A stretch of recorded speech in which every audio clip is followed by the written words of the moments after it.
This is the disclaimer for Wildlife Control Consultant and Pestgeek podcast with Living the Wildlife podcast. Always follow national, state, provincial, and local laws when using pesticides and or other control methods to manage pests. Wildlife Control Consultant, LLC, Pestgeek podcast, Living the Wildlife podcast, Stephen M. Vantassel, or their or his affiliates are not responsible for followers' use of the information provided here. Hi, everyone. Stephen Vantassel here, Wildlife Control Consultant, bringing you another episode of Living the Wildlife podcast as part of the Pestgeek podcast family. Welcome aboard. We're really glad to have you. Hey, take a few moments of your time here and make sure you subscribe to our channel and also join us on Facebook for our Facebook page. We have hundreds of individuals and we're pest control operators and wildlife control operators sharing ideas and triumphs and despairs in working so we can help you make more money and service the clients that you have. Well, we have a special guest here today. His name is Jordi Segers, and he is the person in charge or managing the National White Nose Syndrome. And he's the coordinator of the National White Nose Syndrome Program in Canada. And he's located at Prince Edward Island. If you ever get a chance to get up there, you definitely want to check out Prince Edward Island. It is a gorgeous location. So welcome aboard. Thank you very much. Thanks for having me. Well, you've done some, what got you involved in this particular job that you're in right now? Well, bats are an interesting topic, interesting creatures to study. As a lot of your listeners might know that in recent years, in about the last 10 years, bat populations of certain species have plummeted due to a disease called white nose syndrome, which is in my job title. So it's kind of a hot topic to study, and in my case, coordinating our national program to try to mitigate the threat of white nose syndrome to bats is just it's an important job to do, bringing everything together, everyone who's working on bats, bringing them together, making sure resources are out there. And to put it simple, easier said than done is to prevent species extinction, really. Yeah, no, it's a huge problem, and those of you in the audience should certainly know about white nose syndrome. It is a significant threat to a major income source for many of our listeners, and also bats provide a lot of important what they call environmental services, right, to our ecosystems in terms of their helping to manage insects and just be part of the ecosystem. We don't want to have bats go extinct. So you're coordinating with the U.S. because obviously the U.S. this is where it started, of course, here in North America, and of course it spread up to Canada. Do you have caves that are contaminated? Do you have the same number of caves that we do here in the U.S.? I mean, explain a little bit more about that. Yeah, so we work very closely with our American partners. So there's a similar position to mine. There's a national white nose syndrome program coordinator in the United States as well, working for the U.S. Fish and Wildlife Service. And of course, we don't want to be reinventing the wheel on any research that's done that may help bats, or any research that's done that just helps us understand the progression of this disease and other threats to bats. We basically, my week is a lot of my work time in a week is taken up by communicating with the US partners and of course with Canadian partners, and communicating back and forth really. And yeah, as you mentioned, the US, there's a lot of caves there. White nose syndrome was first found in Albany, in New York State. In this really big show cave where there's a lot of foot traffic there. Thousands of people visit that site every year. And likely the way white nose syndrome, or the pathogen, the fungus that causes white nose syndrome, the way that it was brought to North America was likely on someone's boots or clothing, just accidentally. You couldn't even have predicted it. No one could have predicted it. But picking something up, a fungus in Europe, and then bringing it to North America, and accidentally infecting the bats that way. So that was in the Appalachian Mountains. And of course, that regions of caves and karsts goes up through eastern Canada as well. Okay. So it was no surprise that first it was found in 2006 in Albany, New York, and it started spreading in 2010. It was also the disease and the pathogen were found in Ontario and Quebec here in Canada. And from there, it spread to other eastern provinces. So all the maritime provinces, all the Atlantic provinces. And it's gone south, it's gone west, it's gone in all directions now. So in terms of Canada, you now have it. You have it in Ontario and Quebec, and I would guess New Brunswick and Nova Scotia. Prince Edward Island has it now too. Labrador. It hasn't been found in Labrador yet. Okay. It has been found west as far as Manitoba now. Okay. Wow. So not not in British Columbia yet then. No, but that's an interesting one. And I'll quickly pull up the map here. Yeah. So just as an illustration that you can see where the disease has been found. Okay. So yeah, you can see all through eastern United States and Canada. And here, this red blob here is western Manitoba. Gotcha. Okay. As a big surprise, a couple of years ago, it jumped from kind of the Midwest right to Washington State. We don't have any answers as to how it got there. Likely human mediated, because bats typically don't fly this distance. We're talking about that's a long ways. Yeah. Miles. Yeah. So in British Columbia and Alberta in the western provinces, as well as in the other western states, California, for example, they're doing white nose syndrome surveillance. They're trying to figure out if the disease or the fungus without the disease is in the west there. So British Columbia and Alberta have not detected either yet, but some of the western states, they have detected the fungus. So the fungus that causes the disease, but sometimes it doesn't cause the disease depending on the bat species. And sometimes we're only able to find the fungus, and without an actual bat to carry the fungus, we of course don't know if there are any bats that are affected by the disease. Right. Okay. So I think there's some confusion and maybe some misunderstanding on our part as technicians out in the field or something. And that is, there's a specific way that these terms are defined, right? Because they have. So can you discuss a little bit about what the criteria is for them to turn that map, a part of that map, red? Like in my state here in Montana, we have a spot in the eastern edge of our state where they found white noses here. What's the criteria that they use? It's clearly not just the presence of the fungus. It has to be on a bat. Is that kind of how that works? Yes. Yeah. So, and that's very good that you bring that up, because we're constantly trying to clarify that difference between pathogen and disease. So pathogen being the fungus, the presence of the fungus, and when it causes disease. So I'm going to have to simplify the story because it's pathologists and epidemiologists, researchers that are on a level that's even beyond my understanding. Sure. But they set these case criteria, and they're the ones who get to see bat carcasses in their lab and have to diagnose, does this bat actually have the disease? So indeed, you can find the fungus that can cause the disease. You can find it on a bat without any other signs. Like all organisms are constantly covered in different fungal species. We are covered in fungal species. And as long as we're not immunocompromised, most of these fungal species actually don't do anything to us.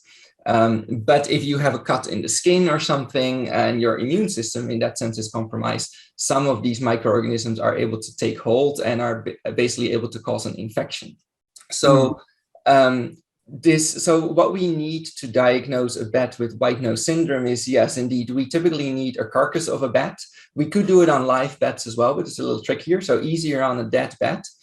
So first of all, we have to confirm that the fungus is on the bat. That's one. And we have to do that with genetic analysis. So really confirm the genetic makeup, the DNA of this fungus, because there's plenty of other fungal species out there that look the same or might even cause similar things to happen to the skin, but aren't the same. So yeah, we confirm that the fungus is on there. And then typically as a second, we need to be able to see lesions on the wings. So we really need to see microscopically that this fungus has infiltrated the skin and has actually destroyed the skin. And when I'm talking about skin, I'm typically talking about the wings or the nose skin of these bats, because the wings is really where this fungus does the most damage. Of course, bats need their wings for flying, for water regulation, for a lot of things.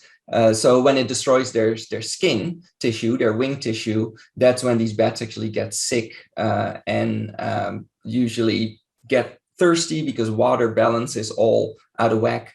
And they wake up or arouse from their hibernation state way too often. They burn through their fat reserves before winter is over, and they basically are hungry, looking for insects. But in winter, in most parts of North America, there are no insects to eat, and they starve to death. So I understand that California had some findings, but they were inconclusive. And so they weren't, so that's why California on our map here is not showing up, even though they have a suspicion that something may be going on there. So they're just waiting for that. Does it require just one bat, or is it require multiple bats to have enough certainty that it's there? Is it just one?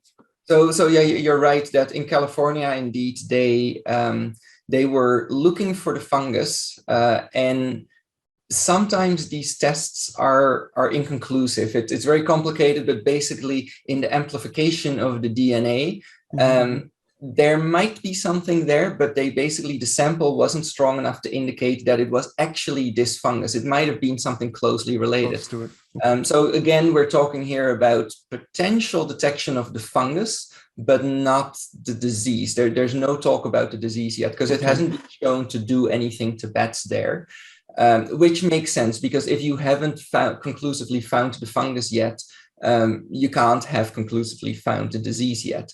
And indeed, really all it takes, and that's what happened in Washington state, the first detection was a single bat that was found, a dead bat, where they did the genetic analysis on a swab. They confirmed, yes, the fungus is conclusively there. And looking at the wing membranes of this bat under the microscope, they could see that its wings were affected by the fungus. So yes, in that case, one bat is all it takes. Yeah. All it takes. I know this is a little out of your field, but maybe not. Clearly, one of the concerns that we have in our industry is, are we hindering, or are we hindering the bats in the sense that, are we going to be a vector for transmitting some of these this fungus as we're doing bat exclusion work on structures? The National Wildlife Control Operators Association has a protocol for people in terms of how they're dealing with bats. And the question that I would have, and that is it enough or is it too much? Certainly we want people to use clean one-way doors rather than just moving them from one place to another. If they're going through the cleaning process, or maybe even better yet, just tossing it in the trash. But I think bleach kills. They just drop, some of them are plastic, just drop them in bleach and leave it there for a while. But I don't see any work being done in the research community on this particular question. And it's a little bit of a concern for me because of some of our technicians, some of our companies, they specialize in bat work and they do a lot of bad work. So the amplification process could be huge. Any thoughts on that? So the disease white nose syndrome is something that affects bats in winter only when they're hibernating. But that pathogen, that fungus that causes that disease, can be carried to their summering sites. So to these attics, for example, where these bats might roost. And even though it doesn't cause a disease right there, it does mean that if someone goes into an attic, if you actually have to go into the attic, or indeed if these bats use these one-way tubes, they touch the tubes, right. And then you take that tube somewhere else, the fungus could potentially be on there. And without taking thorough swabs and sending it to a lab to do expensive testing, right. You don't know if it's there or not. So there is a potential, of course, for someone to use these tubes, say in, I'm just going to talk about Canada because that's where I'm at. Sure. Use these tubes on a building in Ontario, and we know white nose syndrome, and as well as this fungus that causes it, is prevalent in that area. This is probably a very hypothetical situation, but what if that tube is then moved and is used in Alberta or British Columbia. Bats are potentially able to pick up the spores of this fungus that are left behind. And then when they go to their wintering sites and they go into hibernation, it could express itself as the disease. And now this fungus can grow and can spread to other bats. So it's all really about the travel, like how much do you travel these tools? From our perspective as a conservation biologist, yes, we'd rather be safe than sorry, and we'd rather go over the top in our precautions, or at least in what we recommend. But I understand from a industry perspective, where you have to make money, throwing your tubes away every time, or even cleaning them with bleach, is gonna significantly shorten the lifespan of anything. It's going to cost a lot more money. So you may have to make decisions on, well, if you're working within a what we call a white nose syndrome endemic zone, where white nose syndrome has been established, it's been there for a long time, you do not leave that zone. If the state and provincial legislation, if there is any that applies to that, if they allow, then it could be okay to use the same equipment and to not have to do thorough decontamination. But that really just depends on where you are and what your state regulations are, because some of these things are actually regulated. And yeah, I'm not aware of any state regulations yet. I do know that the protocol for NUCOA is that that if you're going to reuse a tube, then you have to clean it, and that's part of the protocol. Otherwise, you're in violation of the ethics code and your certification requirements for those that are certified. But of course, the problem is enforcement, right? So you want people to use their better angels, appeal to their better angels, but and sometimes, and that just doesn't even account for mistakes. It's sometimes a person just busy and just forgets because of the stress load. Are there regulations in Canada on the management of bats by wildlife control operators? The few conversations that I've had with individuals, it seems much more chaotic than what we have here in the US, which is unusual because Canada is so much more regulated on all other aspects of life. It's like, really? Canada hasn't gotten this straightened out yet? How is that possible? It's sort of weird. You might want to comment on that. It's true. Yeah, it is hard to regulate. And again, it's very different for each province and territory. Yeah. So I can't even address all of it. It helps a province or a territory for the sake of bat conservation and putting any sort of regulation, or sometimes not even official regulations, but writing into the protocol that if you want to apply for a permit to work with bats, to remove bats from a building, that you have to decontaminate. That's often, as you kind of were saying, that's often how they get it. It's not in the law, but you simply don't get a permit, or your permit could get revoked. Okay. Protocol is that you need to decontaminate, or you need to report every bat job that you're doing. So some provinces are able to do that. There's always, of course, as you say, there's either deliberate neglect or there is just mistakes are made. And really what we're just hoping is that we're kind of all in this together. We all benefit from keeping bats around, both for the ecological role that they play, as well as if you keep bats around, then you keep having a job of having to remove bats from attics. And I do hope, I hope people care more about bats than just the financial reason, but if not, then we'll take the financial reason and just, we need to protect these important species. There's so much bad news on this front. Do you have are there any lights, any positive news that you might be able to share in terms of, there's been a ton of research being done. Anything that you find particularly hopeful about this, about that we can see maybe to get through this, and maybe bats will adapt, or is a treatment, or is there anything along those lines? It's sometimes I have to shake myself as well and remind myself of some of the good news stories, because it does seem to be predominated by bad news. And the fungus has been detected in new places beyond its previously known range, and then soon after the disease shows up, and then soon after you start seeing dead bats everywhere. So it is all very, very sad.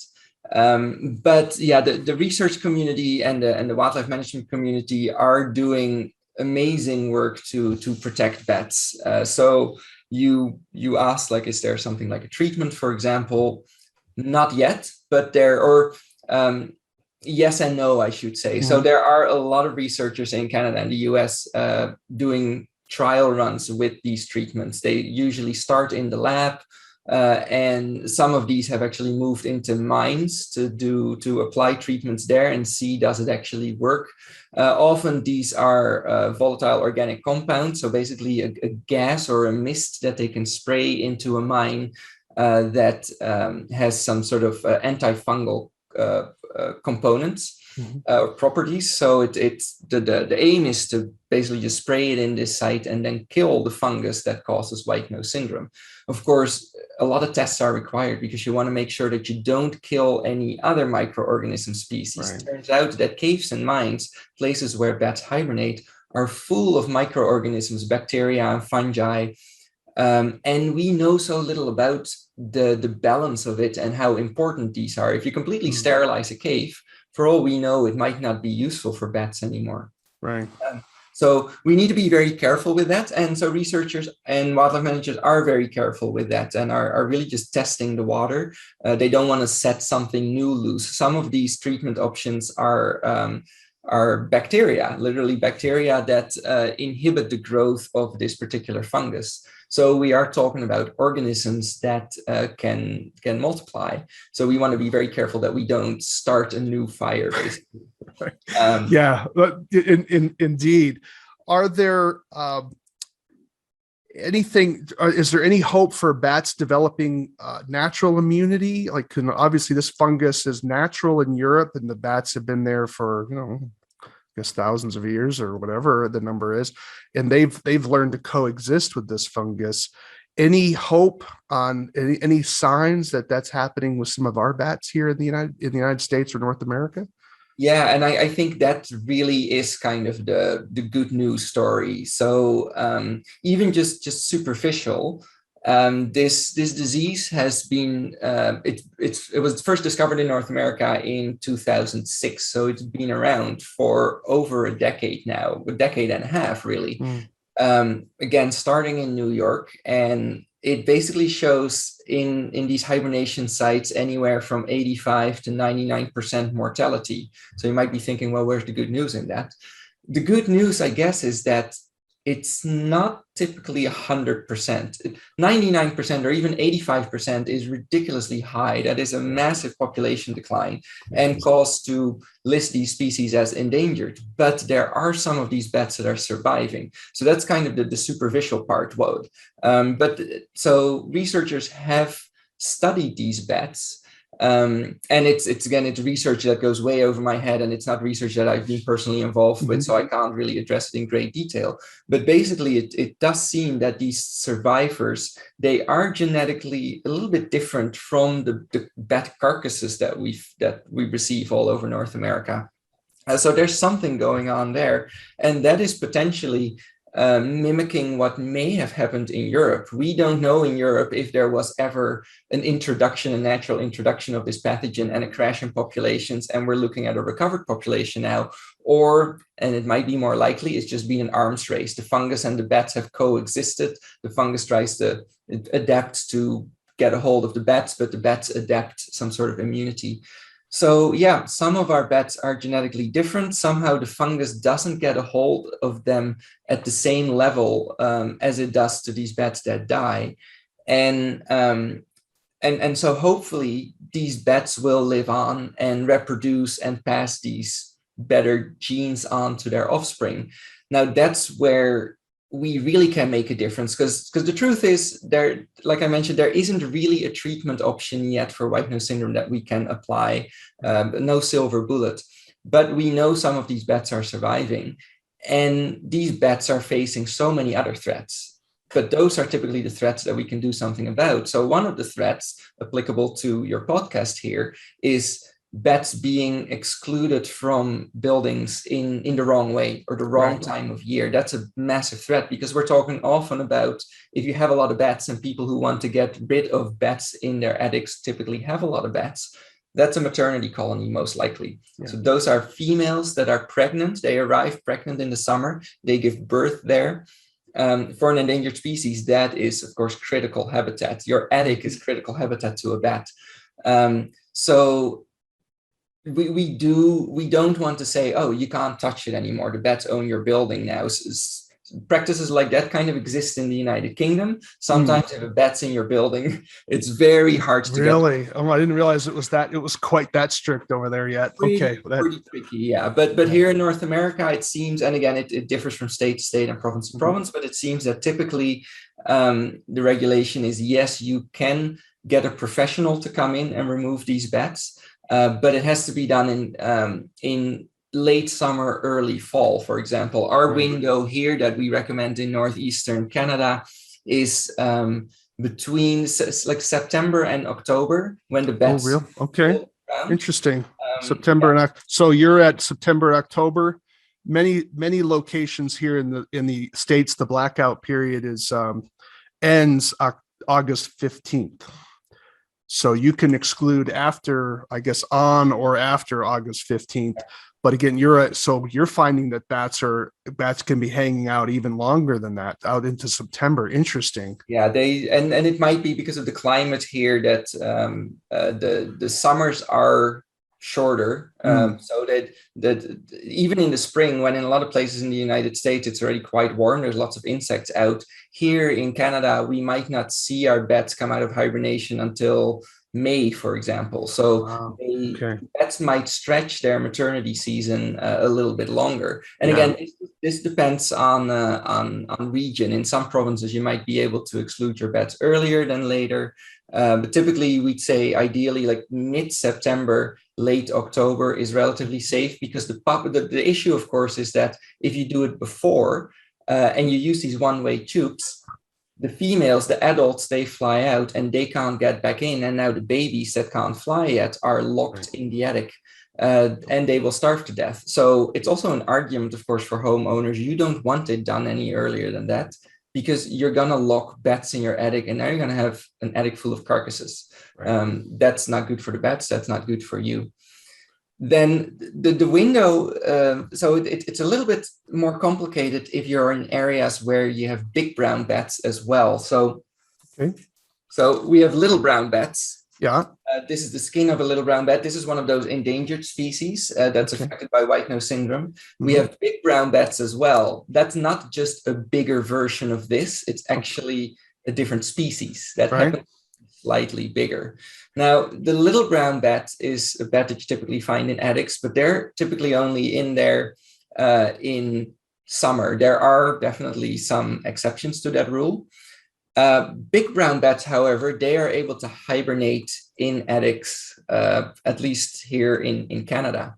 So that means that if you have bats, if you use any of these exclusion devices in winter or past October, and these bats are snug in there hibernating, you probably won't even notice they're in there. And now they use these tubes, they fly out and they can't get back in. That might actually doom them to die, because they don't have the energy to fly very, very far. So that complicates the story a little bit, where it really makes that window very short, where we're talking about September to October and early enough in the spring, when the big brown bats can just fly out, but the mothers don't have pups yet. So you're looking at from a Canadian perspective, and I just want to make sure we're clear with everybody.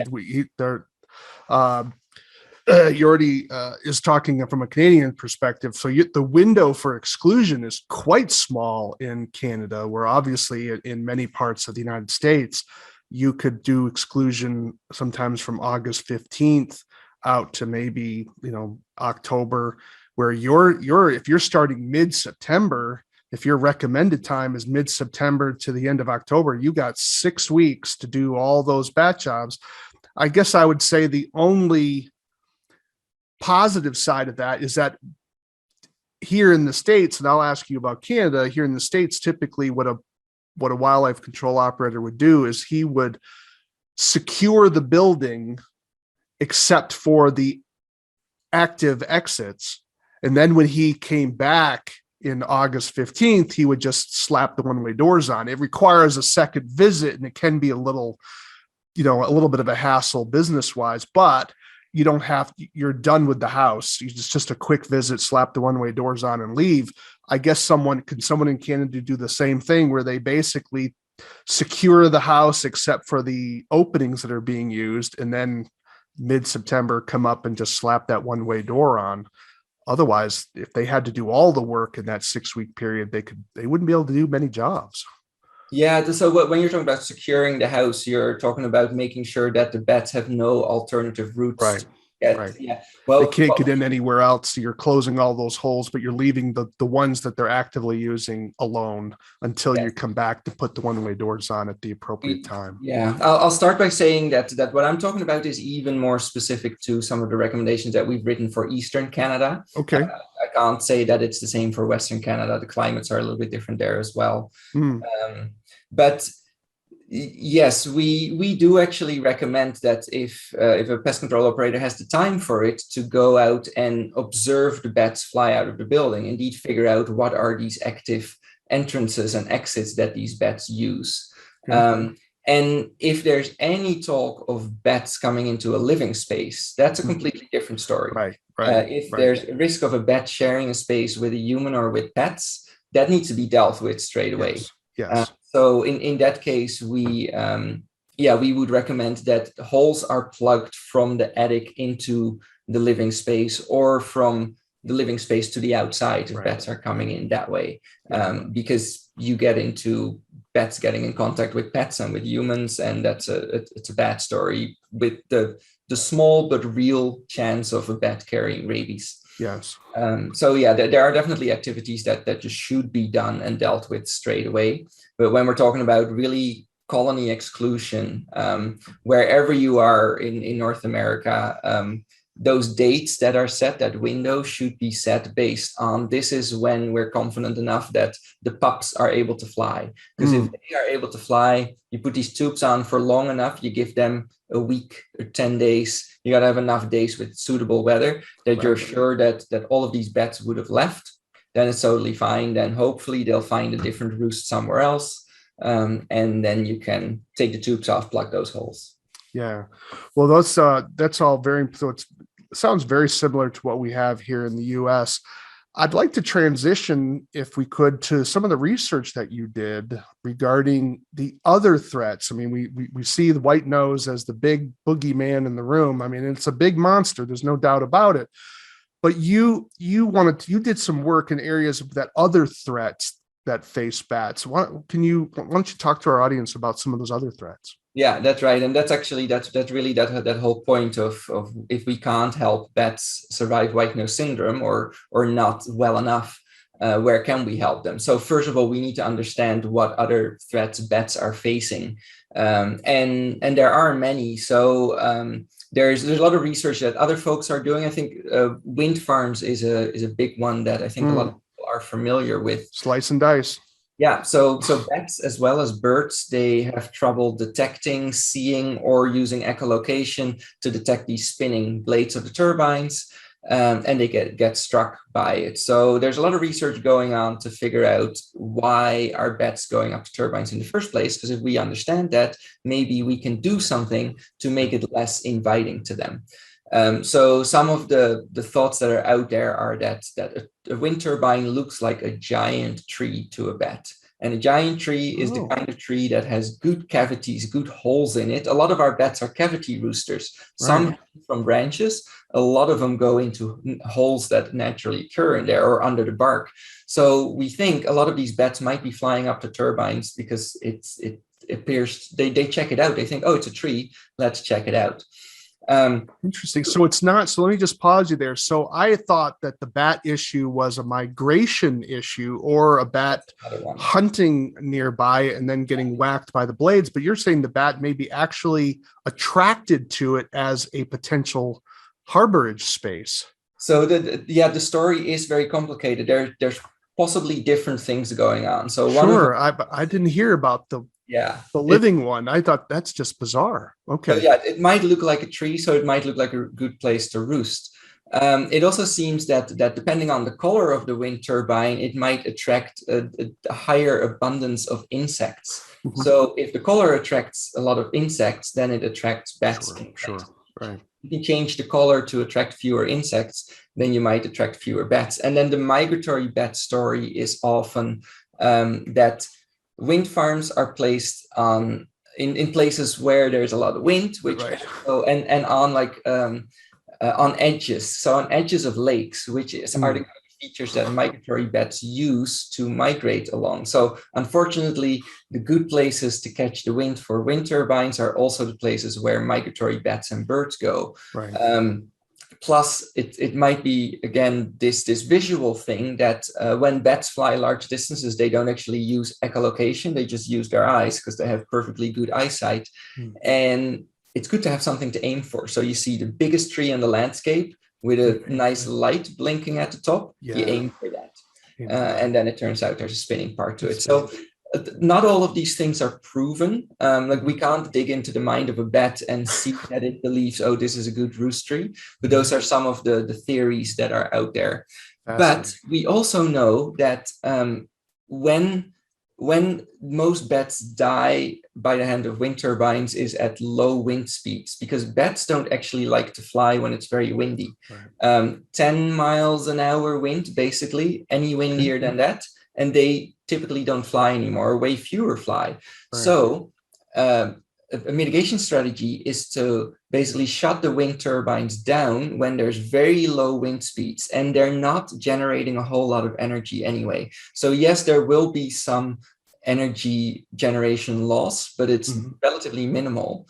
And it's basically a possible price to pay to save the bats. So some wind farm operators are actually very open to that and are doing that. They're stopping these machines in low wind speeds, and they unlock them automatically when the winds pick up and there's fewer bats out anyway.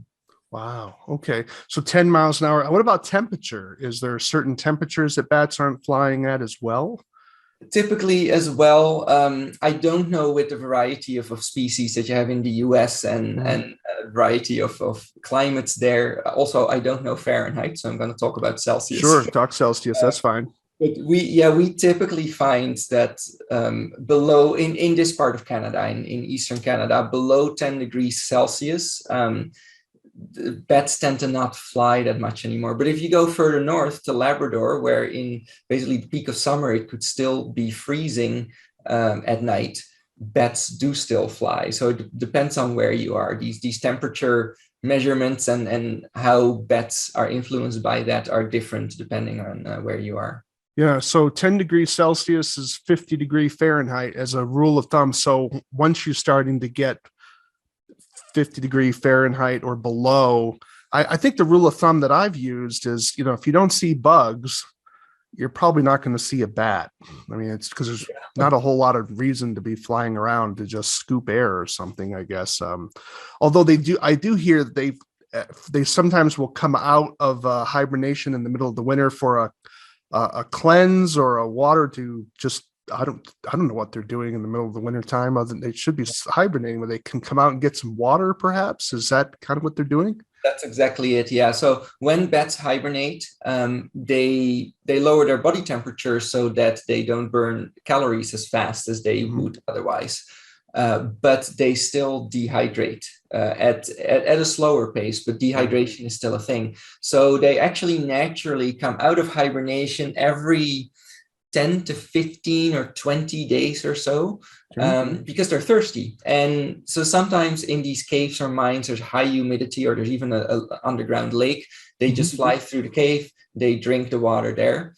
Other times in other sites, they have to leave the site. And so bats can be seen, even sometimes during the daytime, in winter, flying over lakes and scooping up water, just drinking water, replenishing what they have lost. So that is pretty natural, yeah. So to take you on a little rabbit trail here, this has been a question of mine for a while. here in the US, we have bats that will hibernate in people's homes, and we know that because we'll get calls in December where bats are emerging in the living space. Well, clearly it's had to have been staying there. And the question is what made it wake up? So So is it water? They were searching for water, because we've also noted at times, there'd be a deep plunge in temperature on the outside. And our thought is that people are turning up the heat on their house, in that, are they waking the bat up with the heat, or is the bat looking for water? Do you have any thoughts on that? So yeah, they definitely do wake up because or arouse from hibernation. I try to not say wake up because then Yeah, right. I got you. but Be yes, more precise. That's fine. yeah. I'm not using the right language here, clearly. That's the way to go. Because cool fact, bats actually arouse from hibernation to go to sleep. They still Okay. sleep, so that's a really cool thing. But yes, All right. predominantly it's because yes, they're thirsty, so that's one of the reasons they might arouse. I can't say for sure, but yes, increases in temperature, whether that comes from the heating of the house or what we see sometimes on warmer days in winter, we tend to get more reports of big brown bat sightings in Okay. winter as well. So either the outside temperature increases or the inside temperature increases, and that increases the temperature in the attic. That could definitely make these bats arouse from their hibernation, because a bat doesn't have a choice what temperature its body is. Its body is the temperature of the ambient environment in winter when it's in hibernation or in torpor, as we say. So if the ambient temperature around the bat increases, that forces the bat to increase its body temperature as well. And then it starts to burn fat reserves.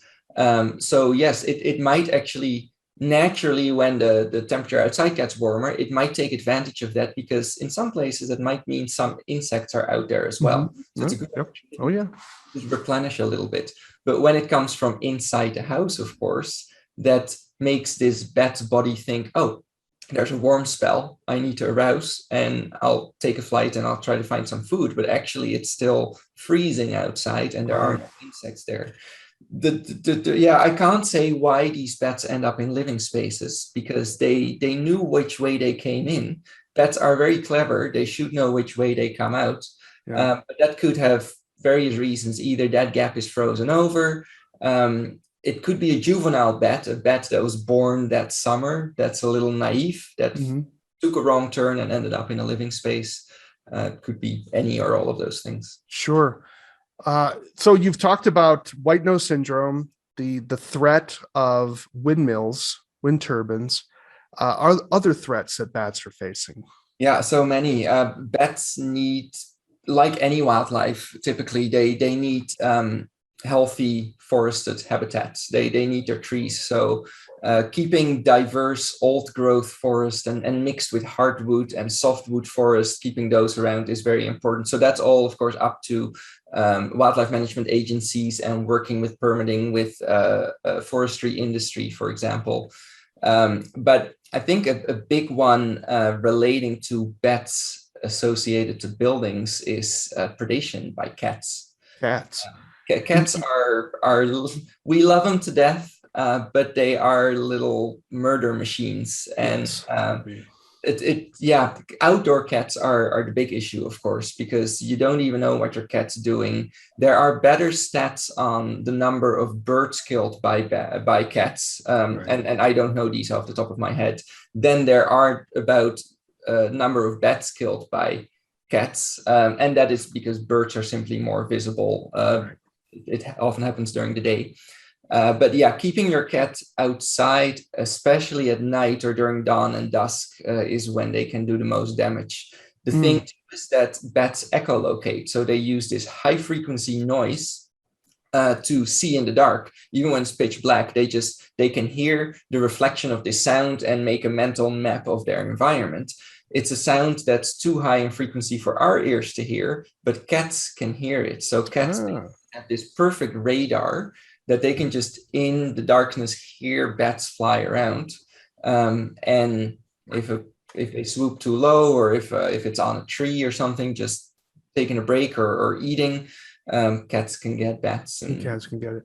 Yeah. So I'm a little bit more negative. I mean, I like cats. I've owned cats, but they're indoor cats. I just tell people, look, if you hate the environment, folks, let your cat outdoors, and that shows us you hate the environment. But don't give us this nonsense that you care about nature, blah blah blah, while you're letting your cat outdoors. It's just simply nonsense. So, if you love nature, keep your cat indoors. And I would say if you love your cat, you'd keep the cat indoors as well. So, because there's a lot of bad things that happen to cats outdoors. So that's enough of that. So we have cats. Have you other findings that you have in your survey? Yeah, we what I did is we have our wildlife health database. So working for the Canadian Wildlife Health Cooperative, we've been around for longer than I've been in this organization. So I want to say at least since 1992. At least our data in our database goes back to at least 1992. So I just pulled data from the last 5 years. So this is all data gathered from bats that are found dead or that were killed by someone and that were submitted to us. Our pathologists basically do wildlife forensics. They open up these animals, they do all kinds of tests on them to figure out how did they die. So we have a wealth of information in this database on not just bats, any wildlife in Canada. Right. On how these animals died. So I looked at the last 5 years to be current with the times and did a deep dive and see what are the trends, what are the most common causes of mortality in bats. And so white nose syndrome, obviously one. Cat predation was a big one. But actually, also a lot of bats were killed by being found in a living space and just being killed. And you don't always, I have to say sometimes, yes, the recommendation is if a bat's in the living space and there has been possible contact with you or with other people or with pets, yes, public health often recommends to contain the bat, have a wildlife officer show up and they euthanize the bat for testing, just for rabies, just to make sure. But otherwise, if there has been no contact, there's no need to kill the bat. And it's often just a matter of isolating the bat in a room. If it's flying, if it's nighttime, open a window or a door, switch the lights off, and the bat will find its way out. But there still seems to be a lot of just fear around bats, where the response or the feeling that a bat is vermin. It's a pest. So a lot of people respond by, oh, there's a bat in my living space. Where's the tennis racket? Or where is anything that I can, just so many stories of bats being stomped on, bats being hit by tennis rackets, baseball bats. And it was kind of shocking how many cases we had in our database compared to other causes of mortality. It kind of just stood out. So I think education is just important and informing people. I want everybody to know the value of bats, that not only that they save us literally billions of dollars in our economy by the pest control that they provide by eating insects that eat our corn and our lettuce and our tomatoes and our potatoes, but just also how important they are to the natural ecosystem as well. Yeah, here in the US, we have CDC protocols, and typically but we also have a lot of lawyers in the United States, something that you don't quite have the same problem in Canada as we do here in the United States. But our recommendation would be generally that the bat should be captured. Any bat in a living space should be captured in a manner that doesn't harm the brain. Because the other problem with the tennis racket, even if there was an exposure, a tennis racket may invalidate the test. So that's the problem. So the bat should be captured in a manner that doesn't harm the brain. And then that individual should be contacting health officials to talk through where they are in the protocol and then determine whether the bat should be euthanized or whether the bat should be released. And so that would be but I would be very nervous about just letting a bat out just because the liability side is so huge. But I hear what you're saying, because the fear that we have here in the US is if someone, 6 months later starts twitching, they're going to look for someone to sue. And that's going to be, well, you told me to let the bat out. Well, So we want to make sure that the health officials are the ones bearing the burden, because their liability insurance is going to be a whole lot higher than ours. But no, I think it's a fair statement that there is a lot of sometimes willy-nilly, just sometimes killing of bats where there was no need whatsoever. If like someone saw the bat fly into the house, well, obviously it wasn't there while you were sleeping. If you watched it fly in, I mean, there's different scenarios, but I think that's well taken, that we need to be sure we're safe, but go through the process. Don't just willy-nilly kill a bat unless the protocol says that's what needs to be done. And that's a decision for health people to decide. That ideally here in Canada too, the bat is captured and you call public health, and they can make an assessment. If it's clear no one's been in contact with the bat, then they will probably recommend to release it. Yeah. The situation, and I'm not public health, so I can't even give those recommendations on whether the bat should be killed or whether it should be released. But maybe from a health insurance point of view, it's a little bit different in Canada, that if either there was contact, there was contact, and then the bat flew out the window, or you released the bat too soon, then called public health and they said you should have held on to the bat for testing. If the bat's gone, then public health might make the recommendation you need to get your post-exposure prophylaxis. So basically a protective shot to a vaccine to protect you from rabies, because there's no way of now finding out whether the bat had rabies or not. That's correct. The chance is so small that it does, but if it did, if you do catch rabies, it's pretty much 100% lethal. So it's also pretty much 100% preventable if you do get that shot, but those shots are very expensive. Very expensive. And in Canada, it's more likely to be covered by health insurance. Yeah. Well, here in the US, we may not have that even with Obamacare or something like that. Yes, without a doubt. So the key here, folks, be sure you follow the recommendations from your health department that governs your political entity, because we even have people listening in other countries besides Canada as well. So always follow your protocols. So here in the US, it's CDC, and you may have some other local ones from state and local areas. But as a rule, you want to have the bat. If a bat in the living space, capture it, then have a conversation with a health professional. And then everything can be handled in a very straightforward sort of way. And so let's say for the sake of argument that there was no exposure, and that's been determined by the appropriate health officials. There's no exposure. What is the best way to release that bat? What is your recommendation for how the bat should be released? I'll start with taking one step back on first. Go right ahead. How to catch the bat, because we're talking about don't get in contact with the bat, right? So you need to catch a bat in your living space, then we don't want you to just grab the bat. You don't want any contact. So typically what I recommend, and I think I saw an old video of yours where you recommended that as well, is basically just what some people do for spiders as well. I mean, I honestly either leave the spiders in my home, or if they need to go, they go out alive. And you take some sort of box or a plastic container or something, you put it over the bat if it's roosting, if it's stationary, and then you slide a piece of strong cardboard underneath. Be careful that no part of the bat gets stuck, because they do have fragile little bones. So now you have the bat in a secure place, and ideally too, wear long gloves. Wear your leather gloves, gardening gloves. Try to not wear a t-shirt, have some long sleeves, just in case the bat crawls out, and you don't want it crawling over your hand, or if it does, you want some layer there. So now you have the bat.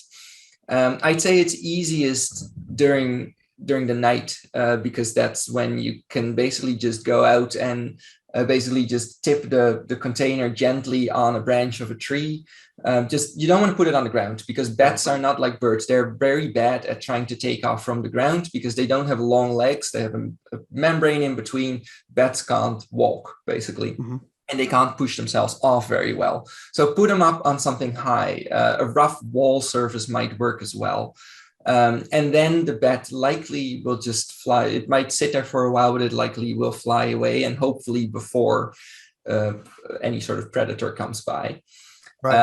During the daytime is a little bit trickier, and that's probably when you want to like call your local wildlife agency, because they might either opt to have someone come pick up the bat, or they will say, but I don't want to say that, but if they say you can hold it in the container until nighttime and then bring it out and do the same thing, I don't want to make that recommendation on anyone's behalf, because I wouldn't feel comfortable telling someone, you caught a bat, now keep it around. Because bats are little escape artists, and I wouldn't want to risk having you have this container with a bat in your kitchen, and then when you go and release it, the bat's no longer in the container.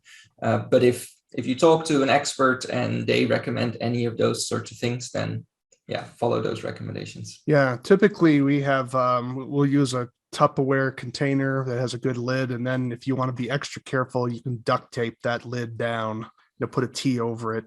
And so, but anyways, we're getting a little far afield.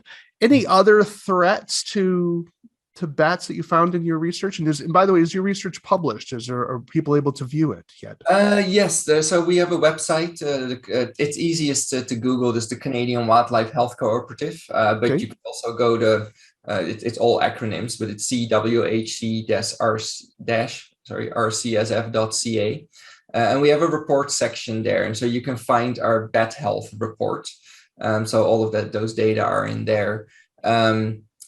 We did find a significant number of bats did die of rabies, or were found and then euthanized because they were showing weird behavior, and then they tested positive for rabies. Yeah. But I will put a disclaimer with that our data, just the bats that come to us, is very, very biased, of course, because we don't get healthy bats. This is not a snapshot of a healthy population of bats. We get the ones that are already dead or are already showing odd behavior. So disease shows up at a much higher frequency in our samples than it does in a actual representative sample of the population. Yeah. So just to explain that to everyone, this is called selection bias in statistics. It's sort of like if you're trying to figure out, the number of criminals in society, you don't go to the prison and find and do a survey on criminality, because obviously there's a lot of criminals in jail. So that would not tell you what the rate of criminality would be for the whole population, because you're biasing your selection by going to a prison. The same way with a veterinarian. A veterinarian doesn't get animals that are healthy. A veterinarian's getting animals that are injured and sick. So that would not be a way to tell what the whole population is like. So they're getting the sick number of it. They're getting the sick animals. That's what he means by that. So yeah, that certainly makes sense. Did they ever go the next step and find out where that rabies was coming from? Were they always bat strain rabies, or were there ever any fox strain rabies or raccoon strains? I don't think we always check, but I do know that typically in bats, we are talking about bat strain rabies. Bat strain rabies.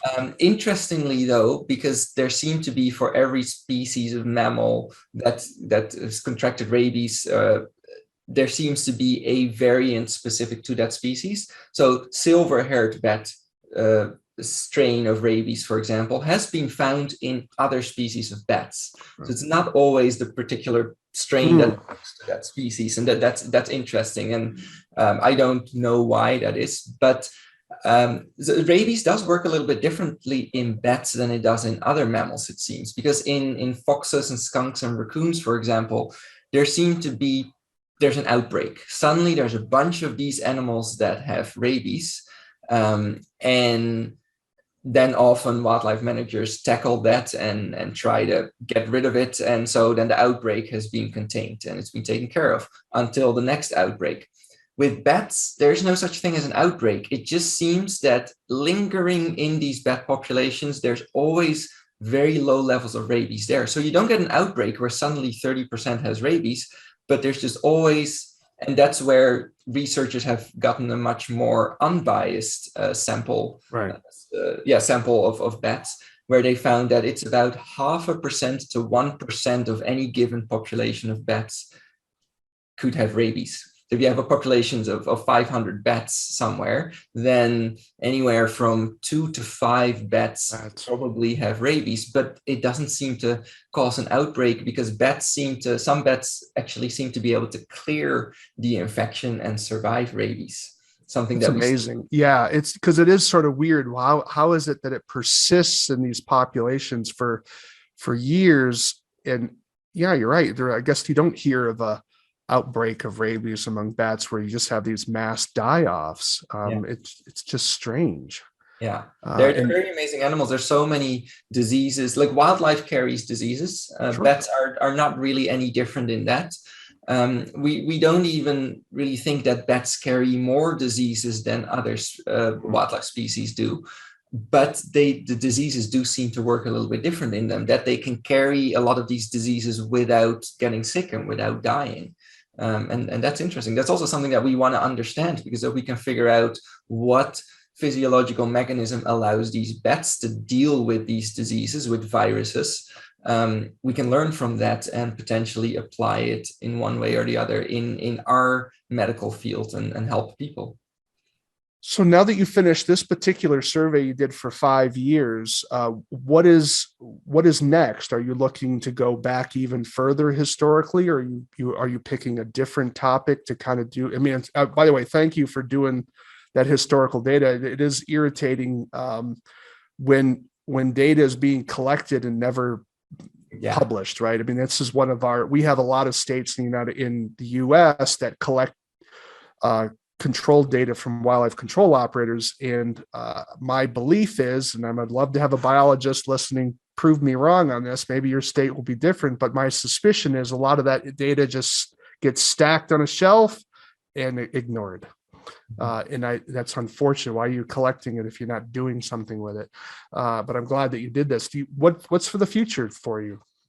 So we do intend to do regular, either annual or maybe every 5 years, take a look at the new data again. Mm-hmm. But the point of this was really to show that there are so many other things beside white nose syndrome affecting bats. And where we're working towards here in Canada with our national white nose syndrome program is we are turning that into a national bat health program. So it's not even a national bat disease program, it's bat health, because wildlife health is so much bigger than just disease. We're not just talking about diseases like white nose syndrome or rabies. We're talking about like wind farm. That's mortality, not caused by a disease. It's a different kind of factor. Deforestation, cat predation, that's not disease, but it affects bats in a negative way. Right. So we're working, Canadian Wildlife Health Cooperative is a non-governmental organization, but we are working very closely and are being funded by provincial, territorial, and federal agencies. So we're working with all of these governments now to turn this white nose syndrome program into a bat health program, and really in a more coordinated effort, because there are researchers and wildlife managers doing their thing here and there to contribute to bat health, or our understanding of bat health and our management and improvement of bat health. But as a national coordinator, my job is to bring these things together to make sure there's coordination, communication between these, that we get the right smart people together to work on this as effectively and efficiently as we can. And really just improve bat health and make a difference where we can, in those places where we can't treat white nose syndrome directly. Sure. No, it's a clever idea and pretty smart. Do you have any policy development? Are you looking to, as part of your role in your coordination of these various constituencies, to suggest or draft possible policies that would be adopted by provincial or perhaps the federal government? Or do you have any role in that? In a way, yes. So the governments do often look at our organization for guidance. We are not in any position to make regulations or policy to enforce. Right. I was thinking that's why I said draft it for them to adopt. Exactly. Right. So we on the topic of bats in buildings, we have worked with the the governments in the Atlantic provinces to write comprehensive guidance on how to manage bats in buildings. And I am not a wildlife control operator or pest control operator. I'm a biologist. So what do I know? So we worked with the industry, got folks to review what we wrote. We provided workshops, which were both sharing what we like the best management practices that we were aware of, and getting them to correct us in certain ways where they said, that doesn't work in our profession. So we wrote those, and then with approval from the provincial governments, and those provincial governments are using our guidelines in their permitting process to provide permits to pest control operators and nuisance wildlife control officers, saying like, when it comes to bats, you need to follow these guidelines. So yes, we provide guidance that then the governments can turn into policy, or at least permitting restrictions, basically. Yeah, no, that's excellent. Any final words here as we begin wrapping up? Anything that you would like to have talked about that we didn't, that you would want to tell our audience here out in the Pestgeek Nation? It's a dangerous question to ask a bat biologist or a bat enthusiast, or let's go as far as to say a bat nerd, because I can be here all night and well, we can have you back in another show. That's not a problem. So we got lots of shows we can do. So much to talk about. I think I'll just for fun, I guess I'll mention, because I have this poster behind me. So in case have been eyeing that. So it says bat dependent food. There's lots of ways you can describe it. And it just comes down to selling the value of bats, basically, because there's so much that we take for granted. Just all these food items that we go to the grocery store, we buy them, and we don't even really think about where it comes from and how come we have that. So we already mentioned just the pest control service that bats provide by eating moths and beetles and flies, all these insects that eat our crops. So they save us billions of dollars in the agricultural sector by decreasing the populations of insects that eat our food. But it goes further than that, not in Canada, but in the southern United States, and so definitely when you get into Mexico and Central and South America, that there are bats that drink nectar and bats that eat fruit. And by doing that, they provide important roles in dispersing seeds and pollinating. So by dispersing seeds and by pollinations, it's because of that we have mangoes and avocados and in an indirect way, even bananas. So lots of fruits and vegetables, one way or the other, we have to thank bats for having them. And I think the coolest fact there is through bats that pollinate is because of those we have tequila. There simply wouldn't be tequila. Okay. Well, that'll probably got attention of some of our audience right there. So yeah, the tequila is from blue agave, which flowers at night, and bats are the only animals that are pollinating that plant. So no bats, no tequila, and that'd just be a sad Friday night. If that doesn't convince some of our audience, I'm not sure what would. Well, thank you, Jordi Segers. Really appreciate you coming on the Pestgeek podcast. I do hope you come back again. So, all right, everyone, that you've been listening to Jordi Segers. He is the coordinator for the National White Nose Syndrome organization that's in Canada. So we have a sister organization here in the United States that's similar. He's the Canadian counterpart, and so he's been talking today about some of the threats and some of the research he's done compiling about some of the threats to bats beyond white nose syndrome. So we're really glad to have him on board. And just in terms of a favorable thing, I think a lot of our more mature wildlife control operators really do develop a respect for the animals that they're working with. And it certainly was, I do think that happens for many of the more mature ones. They realize that they're in awe of some of the animals that they're working with, and some of them are doing it because they really enjoy it. So I hope that gives you some hope there.